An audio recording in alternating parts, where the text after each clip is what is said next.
This show is brought to you in part by viewers like you who joined a Patreon or become YouTube members. Thank you. And if you could, hit the like button and subscribe if you want more Browns-focused content. So the Browns offense was undoubtedly the source of the Browns' 3-win season last year. I think, and nobody's really going to debate that, right? Maybe the Browns defense had a bit of a regression. They weren't as good as they were last year, but it's hard to blame the Browns defense for what happened for the total of all the season, all of last season, given that the Browns offense was literally historically awful. At the quarterback position, yes, run game wasn't great either. The offensive line didn't perform great. Like, Jerry Jeudy had a good season. I think that was about it. Jerry Jeudy might have been the only player on offense that exceeded expectations. Am I right about that? Oh my God. Hold on, wait, let me think. Is Jerry Jeudy? David Njoku was under expectation. Damn. Yeah. Jerry Jeudy was really the only player who exceeded Cedric Tillman kind of, but he got hurt. Yeah, but it's like outside of those two, maybe Cedric Tillman. Jerry Jeudy's the only guy who overperformed what his expectations were coming out of the Browns offense last year. I need to sit with that for a second. You know, every once in a while, I just remember how bad it was. And look, there's no guarantee it's over. I hope it is. I've seen the moves the Browns have made. They have clearly tried to do something about it, right? They drafted a lot of offensive players. They have really gone for it, right? They're really trying to make something happen offensively, at least more so than what they have. They overhauled offense, brought a new offensive coordinator, drafted a bunch of new dudes on the offense. So the hope is that the offense is better, but my goodness, when you say something like that out loud, you just realize how bad it was last year. Like, are we going to count Jameis? Did Jameis perform above expectation? I believe Jameis was at expectation. Like, he beat Baltimore. We didn't expect that. But then he kept throwing pick sixes, which we unfortunately did expect. So, yeah, maybe Jameis, maybe Cedric Tillman. Only really definitely Jerry Jeudy. So, clearly, the offense has a lot of room for growth. Needs to get better this upcoming season. So how can the Browns offense get better? What are the goals for this year's Browns offense to show that they are better at the specific areas that they've concentrated a lot of talent at? Well, let's talk about it. I got 5 goals here. Now, look, I'm not expecting the Browns to hit all 5 of these goals, but if they hit 3 of these 5 goals, I think they'll actually be in a good place, offensively speaking. Let's start with goal number 5. The Browns need an actual run game to come back, and a goal that you could put that will tell you that the run game has come back is if you get a 1,000-yard running back on decent efficiency this year. We have not had this since Nick Chubb was healthy. Jerome Ford got to like 800 yards the year Nick Chubb got hurt. I don't believe he broached 1,000 rushing yards. Now, all purpose, I'm pretty sure he got there. But rushing yards, which is usually what we mean when we say a 1K running back, we're talking about rushing yards. We haven't had that in a while. The Browns desperately need that in this offense. This is an offense that's going to try to get ahead of the sticks, which means they're going to run the ball a lot. You need a 1,000-yard running back on decent efficiency, and preferably you need 2 really productive running backs in order to do it. Now, the Browns drafted Quincy Junkins in the top 40, significant selection there. They came back around in the 4th round, got Dylan Sampson, so they expect to get something out of him. They also have invested a lot of time in somebody like Jerome Ford, and I don't think it's a crazy goal to say that the Browns should get over 2,000 rushing yards total. Between whoever's in the room, they should get over 2,000 rushing yards total. If they do that, then you can say, hey, look, we had Nick Chubb in the room last year. We removed them from the room, but we did improve. And you're not going to hear that much shit from me. I'm still gonna complain about Nick Chubb not being here for sure. But I ain't gonna be like, oh, fire everybody. They didn't keep Nick Chubb, right? Like if you get over 2,000 rushing yards, which they have not eclipsed since Nick Chubb was injured. Yeah, Nick Chubb got injured. He was a part of the 2023 team. That was the last time they got over 2,000 rushing yards. Then, okay, I'm not going to really trip about that, right? Like, I'm not really going to trip about what you did with the running back room, and you're showing that you're on a good path with where the running backs are.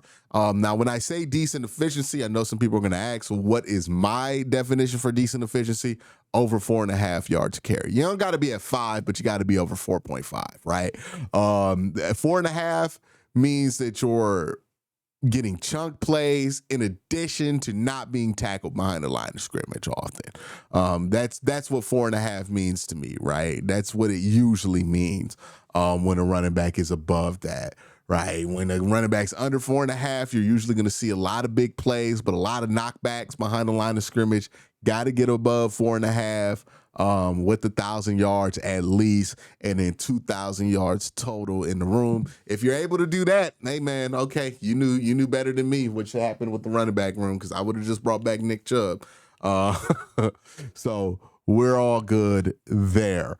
Number 4, I need over 1,200 yards receiving combined from David Njoku and Harold Fana Jr. Now I'm expecting the split to be like 800 yards, David Njoku, 400 yards, Harold Fana Jr., right? Just so I'm not putting too much on a young player. I know some people are already saying Harold Fana going to get over 1,000 yards in his rookie year when we ain't had a tight end to get over 1,000 yards in Cleveland since Gary Barnidge? Maybe goes even back further than that. Maybe it's Ozzie Newsome was the last 1,000-yard tight end. I don't even know if we did that if they did that back then, give tight ends 1,000-yard years.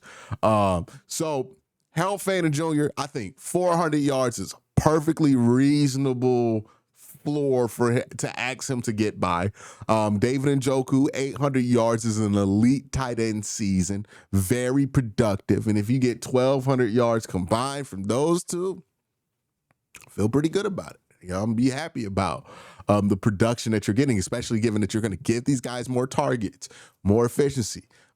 Harold gets 400 yards in year 1. That's enough to look at, say, hey, look, there's going to be stuff to build off of in year 2, in year 3, year 4 going forward. David Njoku gets 800 yards. That's another elite tight end season. It's 2 out of 3 years, him being an elite tight end. And you just treat him for the next few years like an elite tight end. You sign him to an extension, and you feel like you have a tight end duo that, maybe not this year, but maybe in 2026, 27, when they get the quarterback thing figured out, can be a 1,600-yard combination group where 2 guys are getting 800 yards apiece. So I think that's good. I think that's really good there, right? If you get 800 yards from David, you get 400 yards from Harold, a good amount of touchdowns sprinkled in there. I'm pretty happy with the tight end room, and I'm pretty happy with the upgrade there. The next thing we're going to talk about is lowering the sack percentage. The Browns sack percentage has been too damn high. Now, if you've watched me, I tend to be of the camp that sacks are more of a quarterback stat, right? So I'm expecting, with the Browns potentially playing 2 rookie quarterbacks, that some of these sacks will definitely be on the quarterback, especially like Shedeur Sanders. Shedeur Sanders was a sack machine all 4 years in college. He might try to improve some of those habits in year 1 in the NFL, but the realistic truth is that he's probably going to get sacked a fair bit amount, and it's going to be his fault a good chunk of the time, right? That's just going to be what the reality is, right? That's what Shedeur needs to work on as a quarterback, and it's part of why NFL teams justified him sliding. Now, again, 5th round for him is crazy, but they justified him sliding. That was one of the things, right? He does not have the greatest pocket habits in the world. He could stand to improve them. He did show some signs his last year at Colorado of improving it, but I don't think he was where he needed to be when it comes to that, right? So I'm expecting that, especially Shedeur, his sack percentage, that's going to be a work in progress. He's probably gonna I'd be happy if Shador's sack percentage was less than 8%, right? But when you're playing Joe Flacco, when you're playing Kenny Pickett, and when you're playing Dylan Gabriel, I do expect those guys to be able to avoid sacks because Dylan, he gets rid of the ball really quickly. He shouldn't take a ton of sacks because that's not his style of play. Joe Flacco, really good pocket maneuverer, right? Still can get rid of the ball from a bunch of different angles. He shouldn't get sacked too often if the offensive line is doing what they're supposed to do. He's also a veteran quarterback, right, who knows how to handle the pocket. So he should be fine there. And then Kenny Pickett, who's not really been a sack machine. I got to double check that, but I don't think he's been a sack machine either. So, you're probably going to get 8% with Shador snaps. He's going to have issues getting sacked a ton, right? But if he keeps it under 8%, I think that's significant progress for him, given that he had one of the highest pressure to sack rates in all college football last year and was one of the highest in quarterback responsible sacks as graded by PFF. So take that with a grain of salt. But he was the highest in all of college football last year. So if he reduces that to an under 8% number, I think that's pretty significant progress for him. Everybody else, I expect to be lower than 6.5% when it comes to sack percentage. And if the offensive line can show that growth, then I feel much better about them going forward. I also would like to throw in here, I would love to see DeJuan Jones just win that left tackle job outright by the end of the year. Like if we leave the season saying DeJuan is our left tackle, maybe we bring back Tevin Jenkins to be the right tackle or something like that, or maybe he could be the left guard if Joe Bitonio retires. Maybe we feel good about Zach Zinter. He gets to play a little bit. I just want to feel better about some of the young guys on this offensive line. I want to see this offensive line start to get younger and cheaper. And that includes some of these young guys actually playing. We haven't really got to see a ton out of these young guys, right? Zinter played a couple of games last year, but he was coming off an injury at Michigan, so he didn't really look like he was physically ready for that challenge. So now with the whole offseason, you hope that he is ready for that challenge. Wyatt Teller's going to probably get an extension at some point or remain on the team on some kind of deal. You imagine Jack Conklin's time's up, so you want to see something out of DeJuan.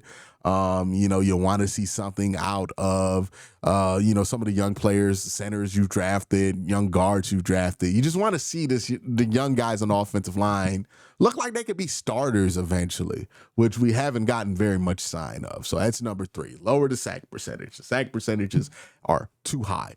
Number 2, Jerry Jeudy and another wide receiver have to combine for 2,000 yards. Now, look, I know I'm going to get 1,200 out of Jerry Jeudy.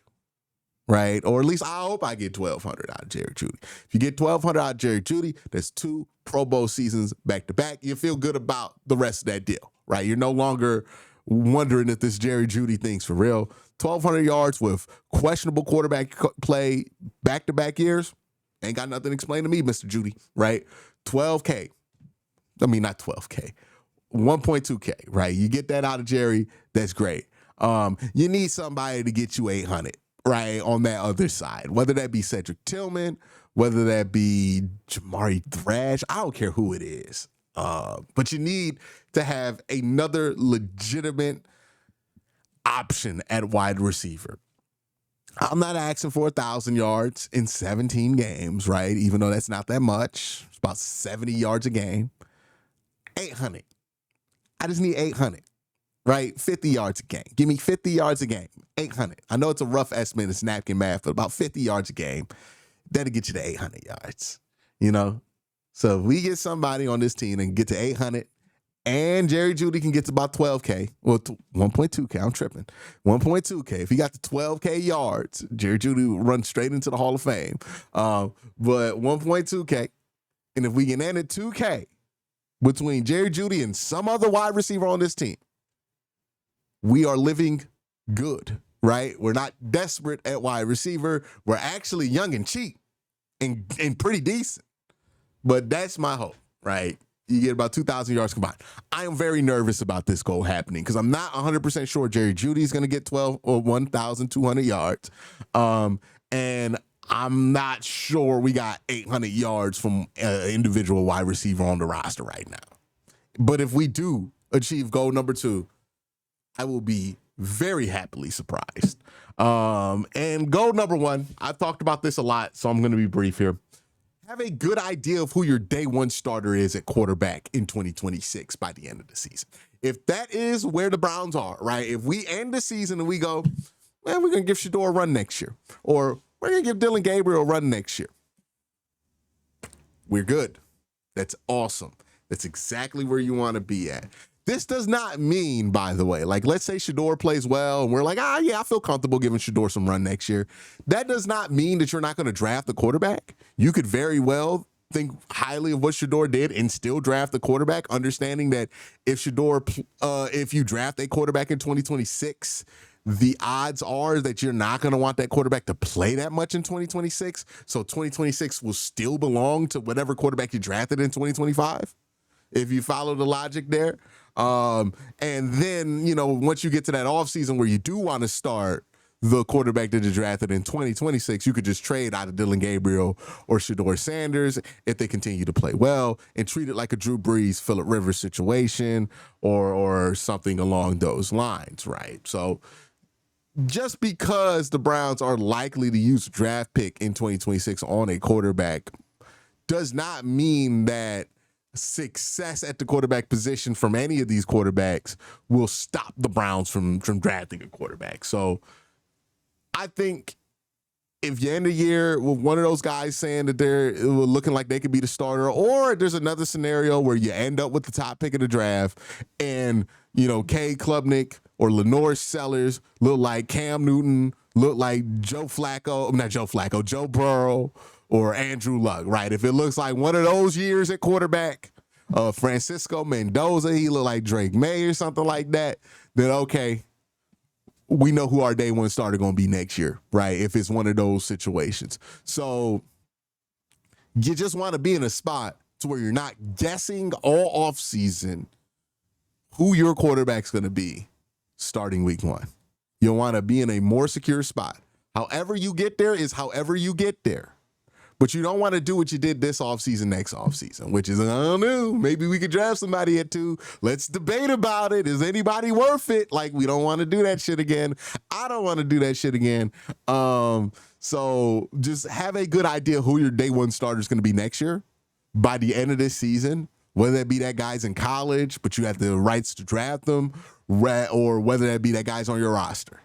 You just want to feel a lot better about who your day one starter is going to be next September by the end of this season. If you hit all 5 of these goals, I think you're doing really well. If you hit just 3 of these goals, I think you're not going to be an embarrassing NFL team like you were last year. So that's my thoughts. Those are 5 goals that I think, if the Browns achieve them, will definitely improve the Browns offense. And let me know what you think in the comment section below. What are your goals? What do you want to see the Browns offense achieve this season in order for you to feel much better about the direction of this team on the offensive side of the ball? These are mine. Let me know what yours are. Peace.